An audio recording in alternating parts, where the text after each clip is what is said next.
Culte du dimanche 31 mai 2020, culte de Pentecôte. En ce jour de fête, jour de la célébration de la promesse, l'accomplissement de la promesse du Seigneur à ses disciples, le Seigneur nous accueille dans sa présence et il éloigne de nous nos peurs et nos doutes pour nous remplir de sa joie et de sa paix que nous devons recevoir et garder par la foi. Le Seigneur sait bien que souvent nous écoutons la bonne nouvelle d'une oreille distraite et pourtant ce matin encore, sa parole vient jusqu'à nous. Que le Seigneur ouvre notre cœur afin que son évangile ne demeure pas posé à la surface de notre personne, mais qu'il pénètre jusqu'au plus profond de notre être. Que nos vies s'ouvrent au souffle du Saint-Esprit. Amen. Le grand jour s'est levé, Dieu nous a visités, voici des temps nouveaux, chantons gloire à l'agneau, nous recevons de Christ ce qu'il avait promis, le Saint-Esprit est là,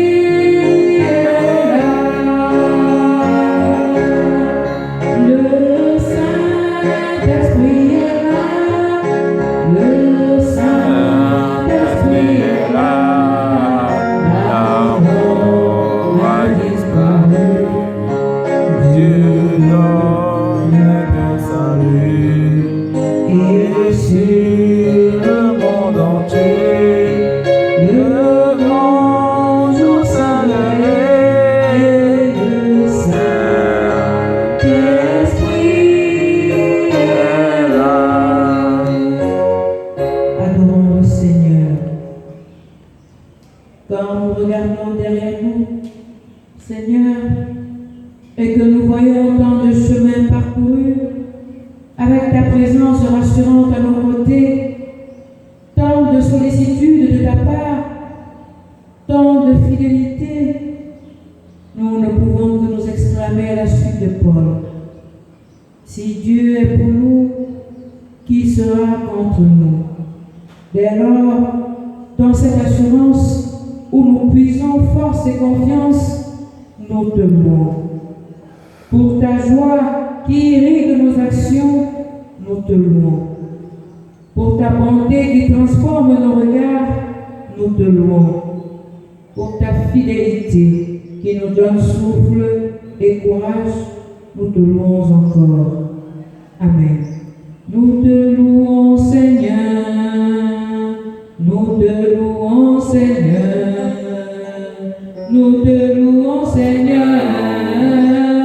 Nous te louons, Seigneur. Nous te louons et nous te louons, Seigneur. Nous te louons, Seigneur. Nous te louons, Seigneur. Nous te louons, Seigneur. Nous t'acclamons et nous t'acclamons, Seigneur. Nous t'acclamons, Seigneur. Nous t'acclamons, Seigneur. Nous t'acclamons, Seigneur.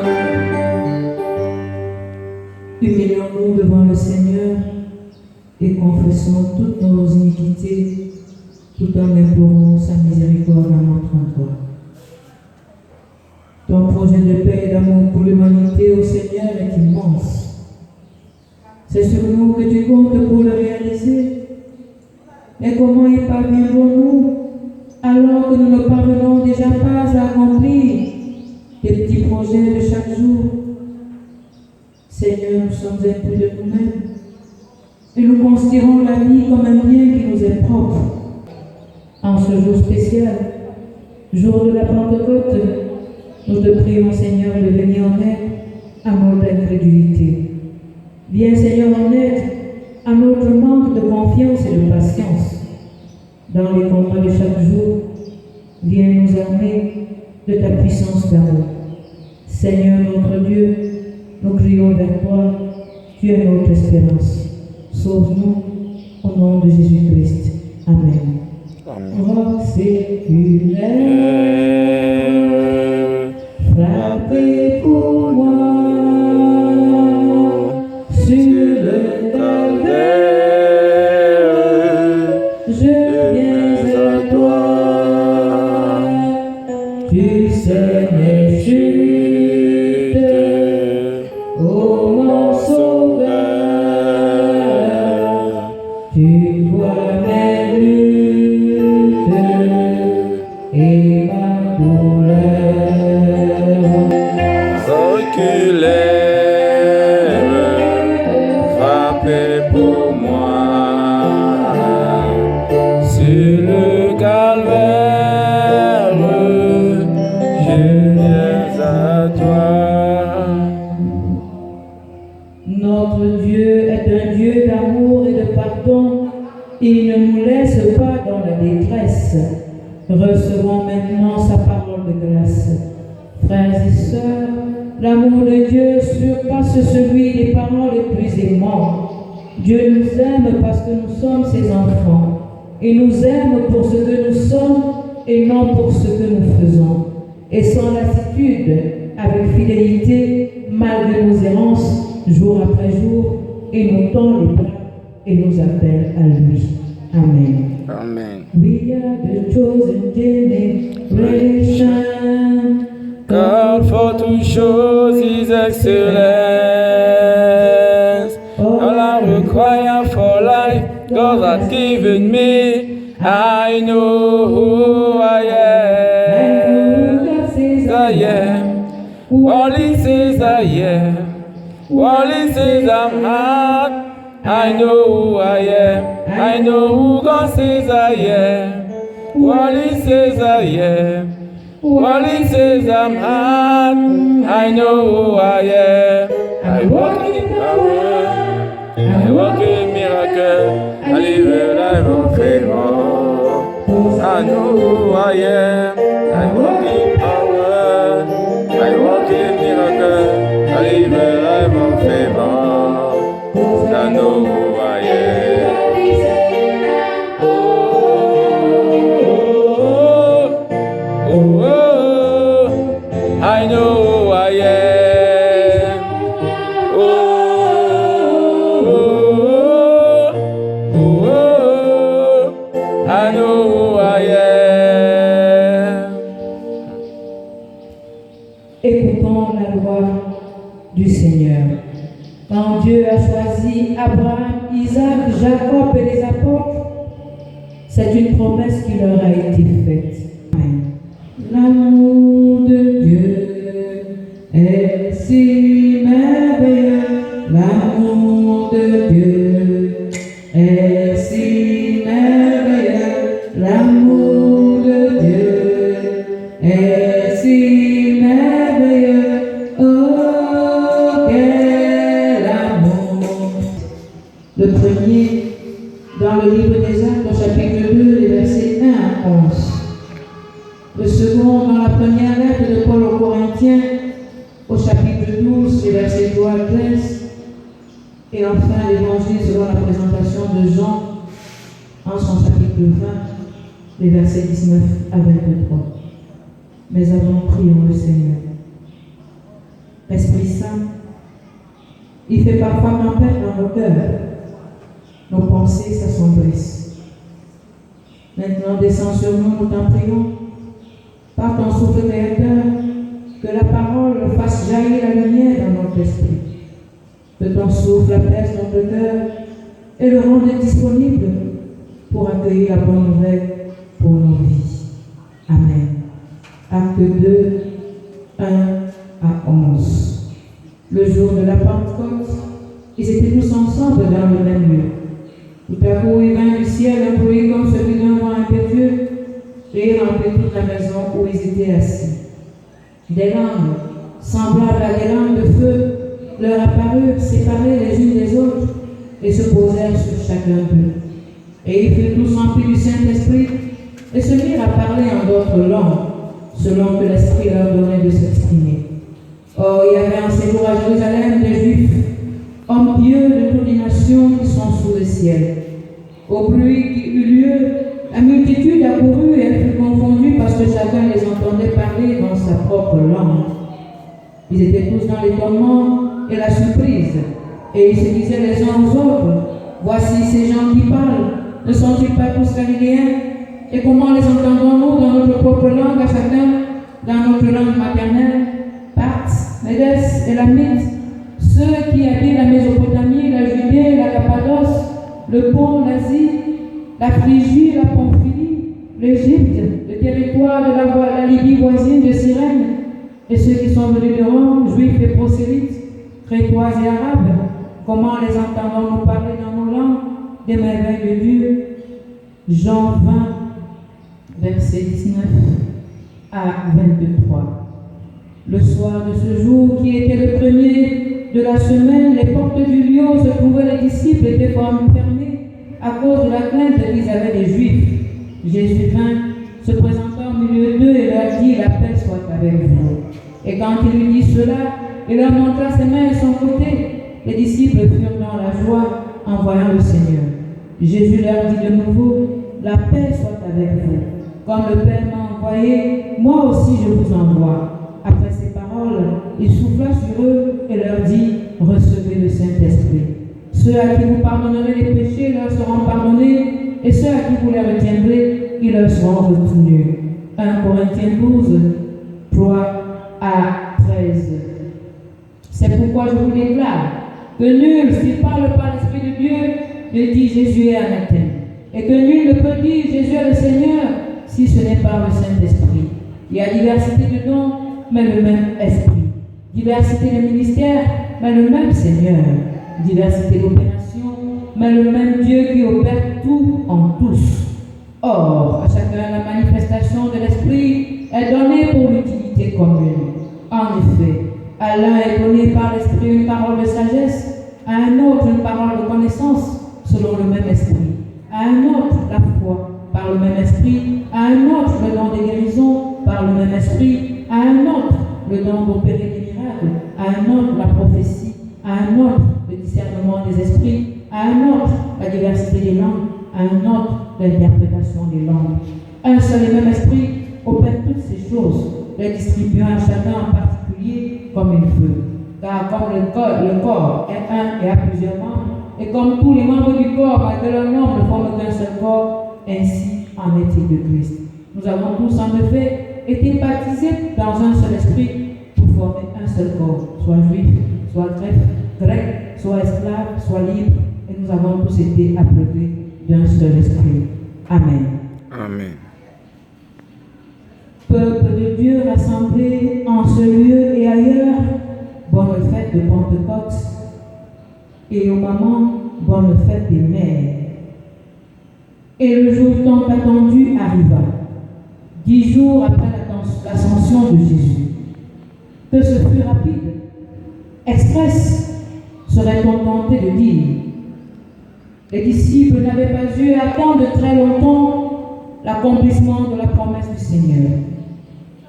Si pour l'évangéliste Jean, le jour dont Jésus avait parlé pour l'effusion du Saint-Esprit était survenu avant son ascension, soit la deuxième fois qu'il se montrait aux 11 disciples, pour Luc, l'auteur des apôtres, le don de l'Esprit devait avoir lieu après l'ascension du Christ. Et la consigne de Jésus était claire.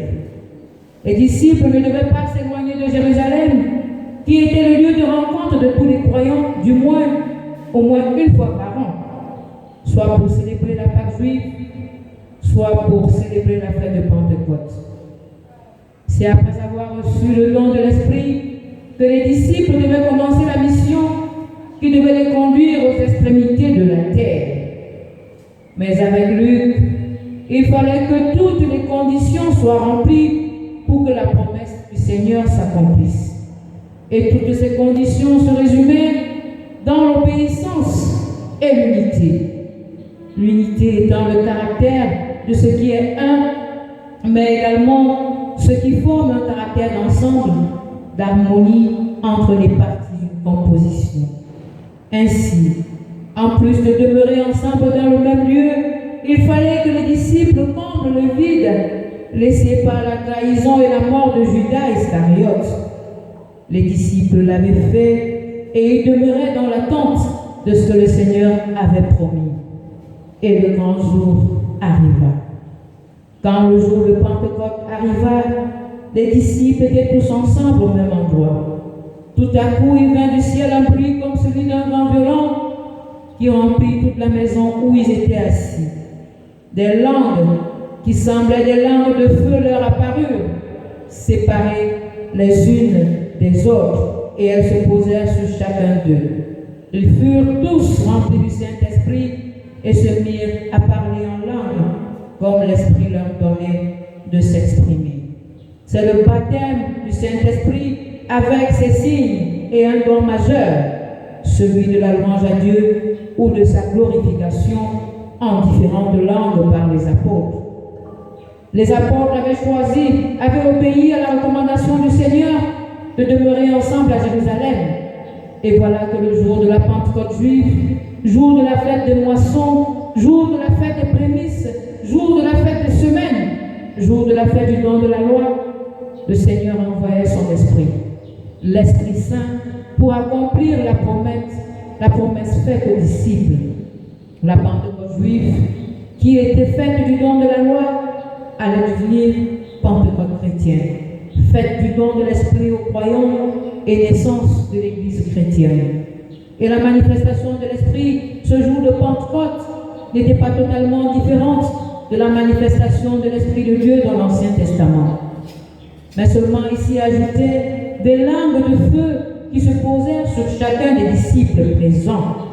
Ce sont ces langues de feu qui allaient donner aux disciples de commencer à glorifier le Seigneur en des langues différentes, mais qui étaient comprises par tous les croyants qui étaient présents selon leur langue, parce que toutes les nations étaient représentées à Jérusalem pour la célébration de la fête des moissons ou fête des prémices.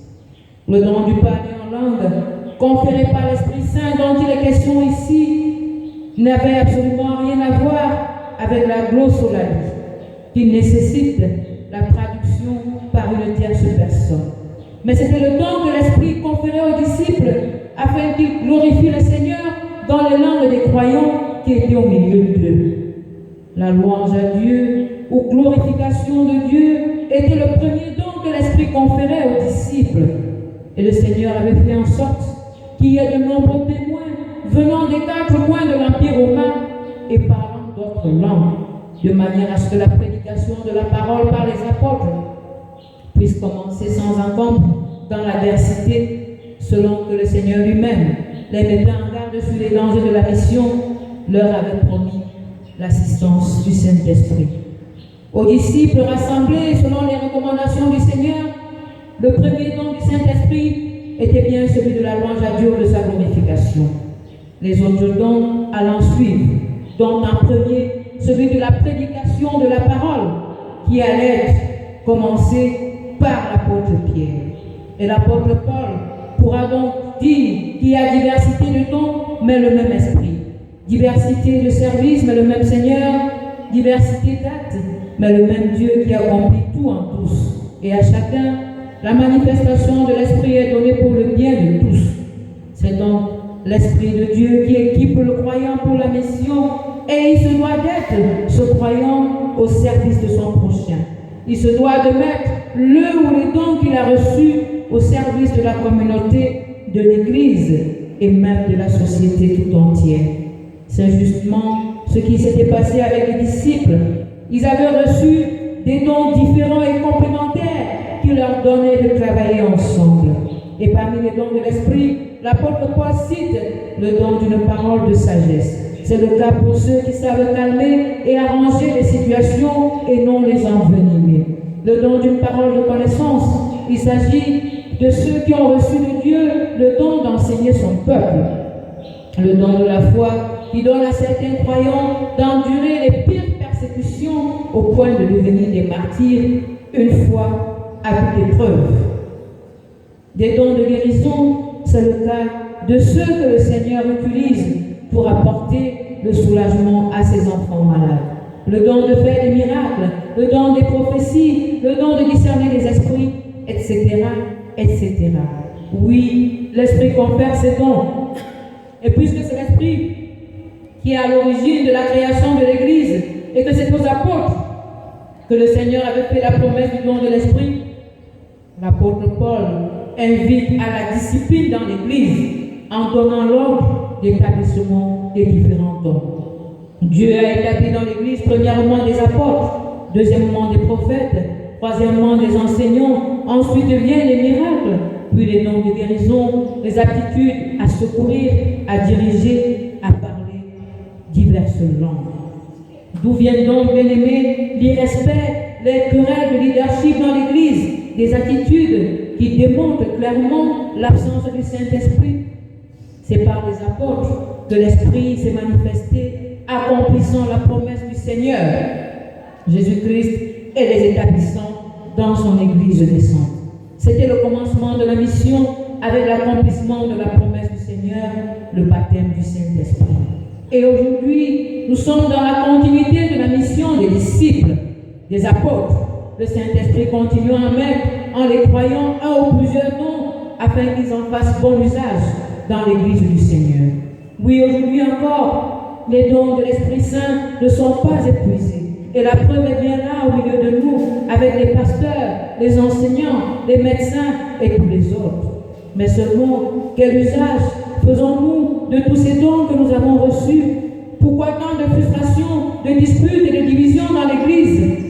Tout simplement parce que le Saint-Esprit en a été écarté au profit de la sagesse des hommes. Dans l'Église du Seigneur, les pasteurs qui annoncent l'Évangile sans le diluer sont minoritaires par rapport aux bons pasteurs qui font le show et ne sont là que pour étouffer les brebis du Seigneur. Même chose pour les médecins qui accomplissent leur travail dans la crainte du Seigneur et les bons médecins qui ne sont là que pour se faire de l'argent. Le balayeur intègre et le bon balayeur qui, au lieu de bien travailler, passe la journée à se plaindre. Les exemples sont légion et tous sont présents dans l'Église du Seigneur qui, en son temps, fera le tri. En tant que croyant, chacun a reçu de l'Esprit Saint au moins un don. Mais connais-tu seulement le don que le Seigneur a mis en toi? Sais-tu que tout le monde ne peut être médecin ou pasteur ou ingénieur? Sais-tu que tu peux très bien faire ce que tu sais faire et que tu dois bien le faire pour être pleinement béni par le Seigneur au lieu d'envier les autres au point de leur nuit? Frères et sœurs, sachons-le, il n'y a pas de saut métier, mais uniquement de sottes gens et des gens paresseux qui choisissent la voie de la facilité à celle du travail acharné. En ce jour où nous célébrons la fête de Pentecôte, qui est faite de la naissance de l'Église, nous devons nous rappeler que nous sommes des missionnaires du Seigneur et que ses promesses s'accomplissent toujours pour ceux qui croient en lui et usent de patience et de persévérance. Il doit avoir, comme à la Pentecôte, des témoins et des prodiges accomplis par nous avec l'aide de la puissance du Saint-Esprit. Il n'est pas question de tomber entre les mains de faux pasteurs qui font de fausses prophéties et ne cherchent qu'à se faire voir, mais il est question pour chacun de sonder les Écritures pour vivre selon ce qui est écrit. Il est question pour chacun de connaître les promesses de Dieu contenues dans sa parole de manière à attendre avec foi leur accomplissement. Il est question pour les croyants de demeurer unis pour que la puissance du Saint-Esprit soit toujours agissante au milieu d'eux. L'Esprit Saint avait été déversé sur tous les disciples, sur tous les croyants, et il continue de l'être afin que tous, si possible, soient des prédicateurs de la parole, comme le prophète Joël l'avait annoncé, et que l'apôtre Paul, l'apôtre Pierre reprendra dans la péricope suivante pour expliquer l'attitude des disciples après la manifestation puissante du Saint-Esprit sur eux. Dans les derniers jours, dit Dieu, je déverserai mon esprit sur tout être humain. Vos fils et vos filles prophétiseront, vos jeunes auront de visions et vos vieillards auront des rêves. Ils accompliront toutes ces choses inspirées par l'Esprit de Dieu qui s'appuie sur sa parole, car Jésus avait dit, si vous m'aimez, gardez mes commandements.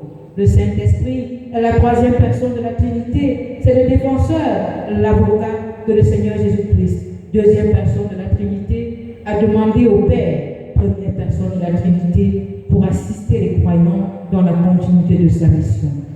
Le Saint-Esprit est là.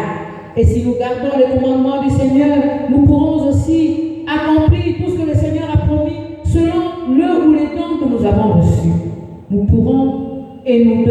exercer nos dons dans la complémentarité partout où le Seigneur nous placera.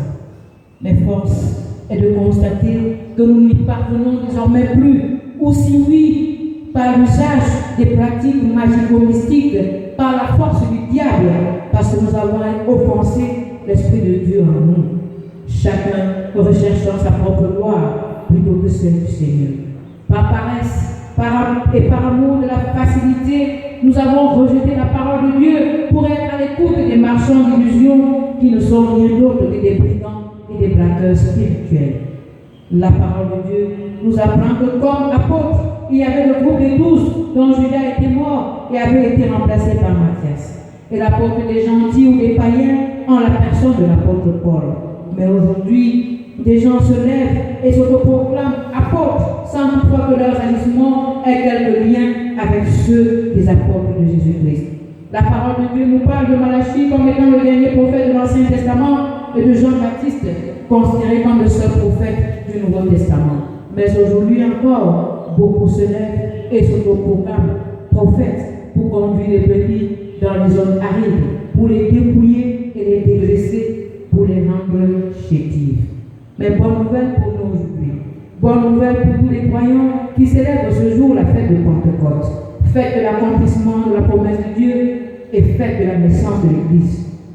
En ce jour, le Seigneur avive en nous le don de son esprit afin que nous prenions un nouveau départ, un nouveau souffle pour poursuivre la mission dans son Église. Le Seigneur nous appelle à revenir dans sa maison, rejoindre les frères et sœurs, parce qu'on n'est pas chrétien seul, mais on est chrétien avec les autres. Bien-aimés, la COVID-19 nous a donné à un moment de nous éloigner des temples, parce qu'en tant qu'être faible et fini, nous avions peur. Mais lequel d'entre nous connaît le terme de sa vie? Lequel d'entre nous peut s'assurer une protection à 100%? Comme le psalmiste l'avait dit, c'est l'Éternel seul qui garde, protège et bénit. Respectons les mesures barrières et venons célébrer Dieu dans sa maison avec les frères et les sœurs, car Dieu est fidèle et lui seul accomplira, veillera sur notre protection.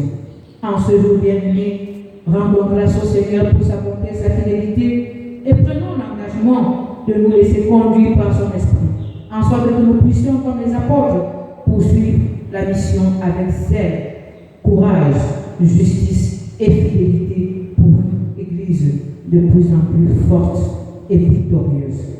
Bien-aimé, toi qui es croyant, tu as été baptisé du Saint-Esprit et tu as reçu de lui un ou plusieurs dons, mais qu'en as-tu fait jusqu'ici? C'est aujourd'hui et maintenant que le Seigneur te rappelle que tu es missionnaire et que comme les disciples, il veut t'utiliser pour impacter positivement, efficacement le milieu dans lequel tu te trouves. Garde les commandements du Seigneur. Laisse-toi inspirer et conduire par son esprit et tu verras ses promesses s'accomplir dans ta vie.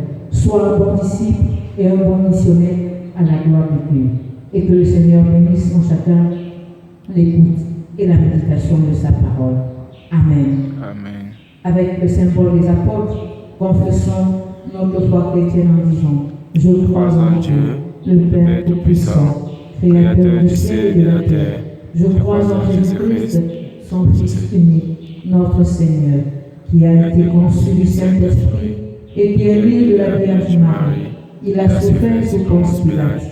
Il a été crucifié. Il est mort. Il a été enseveli. Il est descendu aux enfers. Le troisième jour, il est ressuscité des morts. Il est monté au ciel. Ici est la gloire de Dieu, le Père Tout-Puissant. Il reviendra là pour juger les vivants et les morts. Je crois au Saint-Esprit.